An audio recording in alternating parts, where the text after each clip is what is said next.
Welcome on in, football fans. It's your boy, Gsluke, here with our Monday Night Football preview for tonight's matchup between the Dolphins and the Rams. Gonna make sure you're ready for all of your exposure this evening. First off, with a look at the Draftkings Showdown slate, what I'm doing for this single game affair, and then afterwards, I'll look at the prop side of things and some of my top props over there on Underdog and Prize Picks. A lot to go through here, so go ahead and cut all the chit chat and hop on in with, first off, a look at the Showdown slate and what I'm doing for this single game slate. We've got one really big piece of injury news to talk about, and that, of course, would be Tyreek Hill, who is still technically a game-time decision right now. Now, he has made the trip over there to LA with the team, so I'd say there's a good chance he's going out there and playing, especially with all the sports books posting odds for him as well. So he's there at $10,000, somebody you're going to want to monitor out there before lock, but as of right now, is projected as playing out there for tonight, and actually one of the better projections on the slate as well. So I'll talk about Tyreek when we get to him in particular, but outside of that, we've also got Alec Ingold, who is questionable out there for the Dolphins, but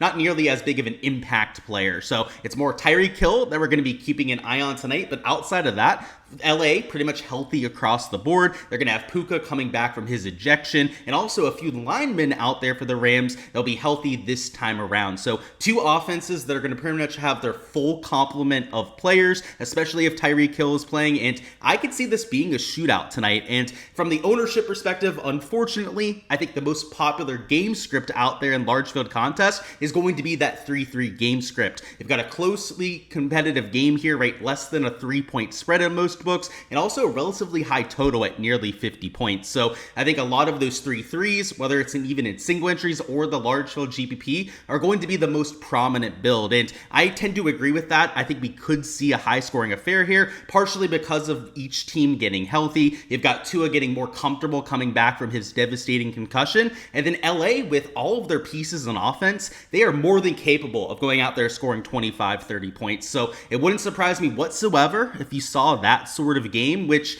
is unfortunate because that's where all the ownership is going to come in as well. So I think for myself, I'm going to try and scale back my exposure, my dollar amount out there in large field GPPs, and try and focus on some of the smaller field contests, as I tend to agree with what I think the chalk is going to be for tonight. But going player by player, let's start at the top with Kyren Williams, who's $10,800 and is still one of the best projecting players on the slate. You can see just below 2x points per dollar value, which 2x is really what we're looking for one of our top tier spend up options. And when you have somebody that's 10K plus, it's usually really difficult to get to that 2x points per dollar, but you can see Kyren Williams coming up just short of that. So I know he's 57% owned, but I kind of get it. He's probably your best play on the slate. If you can afford it there at $10,800, I think he's totally fine to go out there and fit into lineups. But if you're playing a 3-3, let's say you're taking both quarterbacks, I would say the two quarterbacks plus some wide receivers for each team is going to be by far the most popular sort of 3-3 that you get. Maybe if you used a Kyren Williams,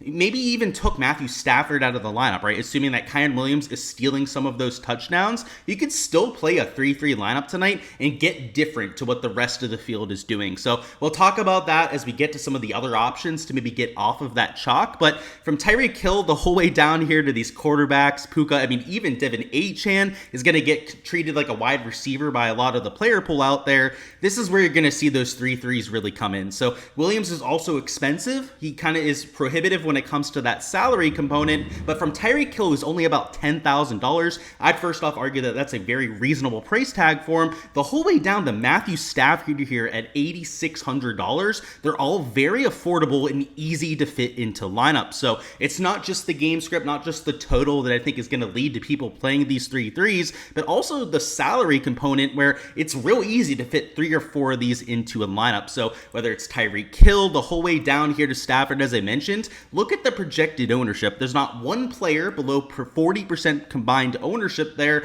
and a lot of guys that are there in that 40 to 55% range. So if you're looking to get different, you're not really going to do it with any of your spend up options. We don't have that one spend up option that's like 20% combined ownership on this kind of slate, which is why I think it's so difficult to get your leverage up here towards the top. So if you're going to play in the large field GPPs, the one real way to get different with some of your spend ups is going to be with script to maybe take 4 Rams out there in a lineup, to go out there, really play one team versus the other, because from the ownership angle, there's not much opportunity to be had, unfortunately, towards the top. Let's talk about a few of these players here, though. So Tyreek Hill, if he plays, I think is going to be in line out there in lineups. He hasn't had his best season, but we know the kind of yards after catch ability that he has. Speaking of yards after catch, Cooper Kupp also has that going for him, but I would argue that Puka Nacua is the better wide receiver out of the two, and because Puka is a whole $800 less expensive and is projecting as the better player, I think I'm going to prefer Puka out there in most of my builds. So I think the ownership is going to reflect that as well. I expect Puka to be a little bit higher owned than what we have there with Kupp, but you can see Kupp is still 46 combined ownership there between flex and captain, so it's not like he's being completely overlooked at the same time. Devin Achane has a bunch of receiving upside out of the backfield. In fact, of your top tier players that aren't quarterbacks, he's your best player from $9,000 plus. So you can see there at about 2x points per dollar. I think he fits as a buyback if you're going with more of a Rams heavy build because of that receiving upside. And if you're playing the Dolphins playing from ahead, he also gets a lot of traditional running back usage as well. So I would say that Achane's a little bit script free. Like, you don't have to worry about him as much when you're going out there and building lineups, because whatever script you're building for, you can kind of make an argument for playing Devin Achane. You've got these two quarterbacks. 9,200 for Tua is a very, very good price tag. So though he's only projecting for 16.7 points, which is actually a little bit lower than what we've historically seen, partially because of how, shaky he's been to start this season. $9,200 though brings him squarely back into play. So if you're going with Tua, he doesn't have much rushing upside. Same thing with Matthew Stafford. The main thing with these quarterbacks is make sure you're pairing them up with at least one pass catcher in every single lineup,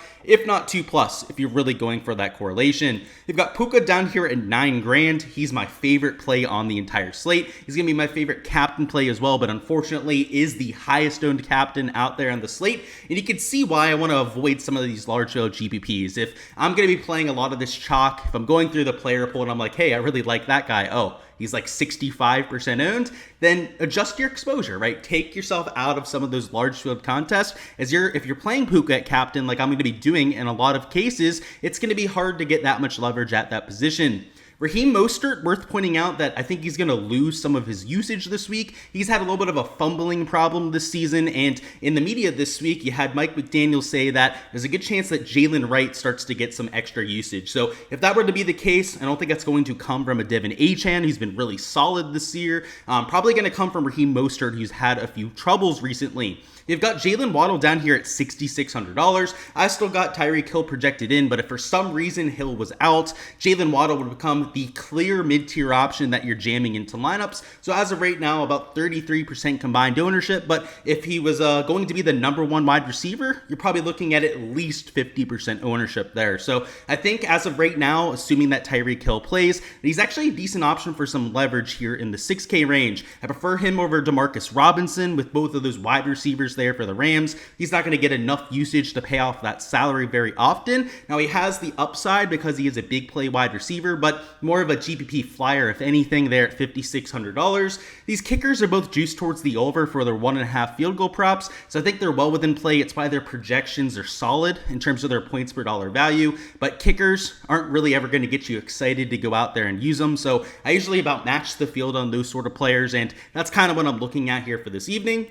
Next up, we got Jonnu Smith here at $4,400. In terms of points per dollar value, is one of the more solid options in this 4K range. They're at about 8.7 points in terms of his projection, but is getting some ownership. So yeah, unfortunately, a lot of these top tier plays I think are going to be getting some ownership tonight. And unless we get some last second news when it comes to players being activated, maybe some injuries towards the bottom end of the board that come up last second, I don't think there's going to be a lot of quote unquote sneaky value that we can get to here for Monday Night Football. The defenses are in play if you're going for a true onslaught lineup, either 4-2 or 5-1 in either direction.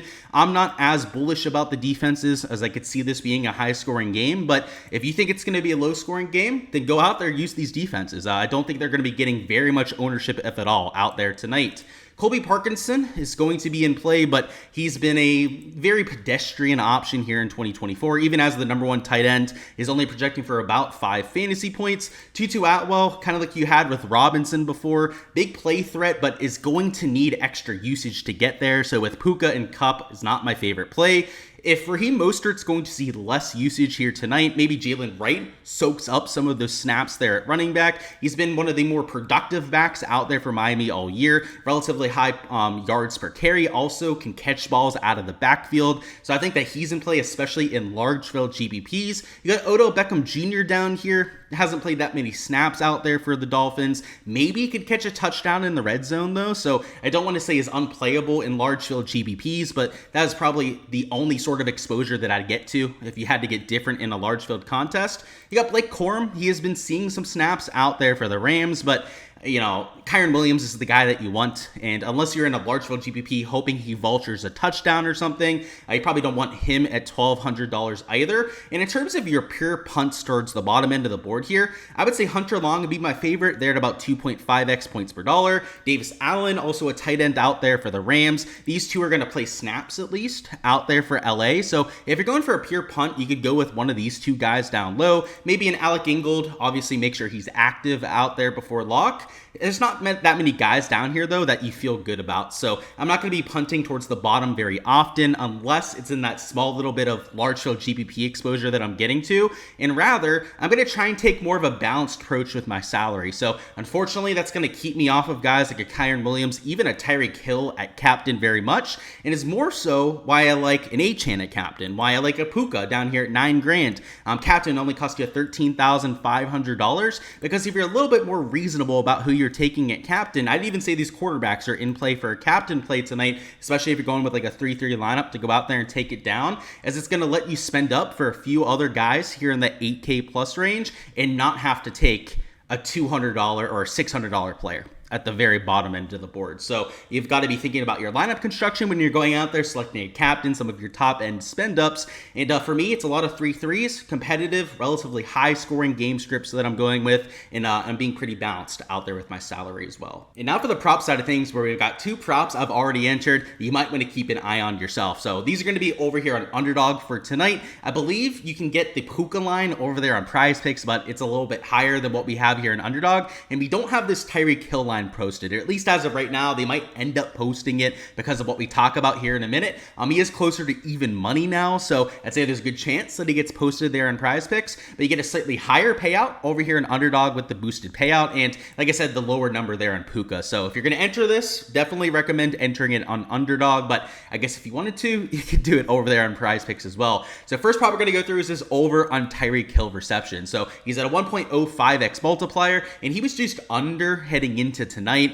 You had, I think Saturday, he was like minus 145 for the under, but as the week has gone on, as we got news of him actually traveling to LA, his agent saying that he has a good chance he's going to go out there and try and tough it out for tonight in terms of his playing time, this has gone closer to even money. And in fact, he's at even money on almost all the major books right now. And it wouldn't surprise me after we get the news that he's playing. If he's rolled out, he's rolled out, right? We're going to get voided here. It is what it is if that ends up happening. But if he plays, I think this could go from about even money for him to go over this 5.5 receptions to maybe even juice towards the over. So, playing early, trying to get that early value sometimes ends up paying off. And I think this could be one of those scenarios. So here, we're not only getting this over at 5.5, but we're also getting a boosted payout with this multiplier too. So as of right this second, a slight value for this over as you're getting that higher payout. And on most books, it would be even money. And then the bottom one down here, we've got this Puka Nacua over at 66.5 receiving yards. He's at 67.5, 68.5 on all the books out there. So a little bit of line value, only 1-2 yards though. So it's not really the main reason for getting to this.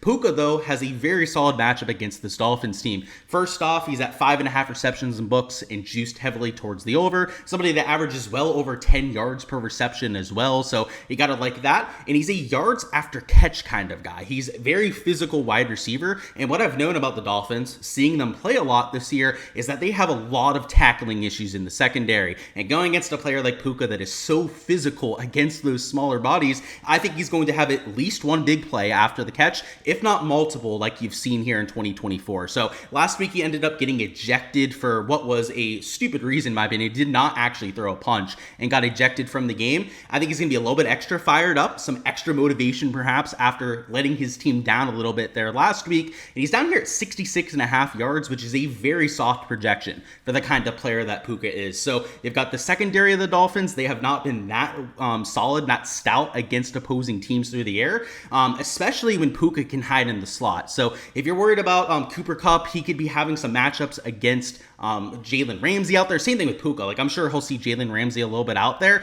but because he's so physical, if he can shake that cornerback, maybe it's even Jalen, he's going out there and shaking off, he could turn into a few big plays. So I like that over. A little bit of line value, as I mentioned, compared to the books. And when you match it up with the boosted payout over there on Tyreek, it gives you a 3.15x payout here in Underdog. So that's the one slip that I've taken to this point. Of course, guys, for all the different slips I'm taking, make sure to check out the Patreon page for all the different exposure that I'm entering on Underdog, Prize Picks, whatever site out there before lock. Alrighty, guys, that is all I've got for the Monday Night Football preview. Before you hopping out of here, go ahead, smash that like button for me. Also, subscribe to the channel so you don't miss any of the content to come. That'll include our Thursday Night Football preview, main slate previews, Monday Night Football like you saw here for the rest of the year. So make sure you're subscribed so you don't miss any of that when it goes live. And also comment down below who you've got as the top scorer out here on tonight's slate for a chance to earn a free month on my Patreon page. On there, of course, is where you can get access to all the prop slips I was mentioning before, but also get access to the DFS sheets that you saw there in the Draftkings section. On there, of course, we've got my player pool, stack info, projections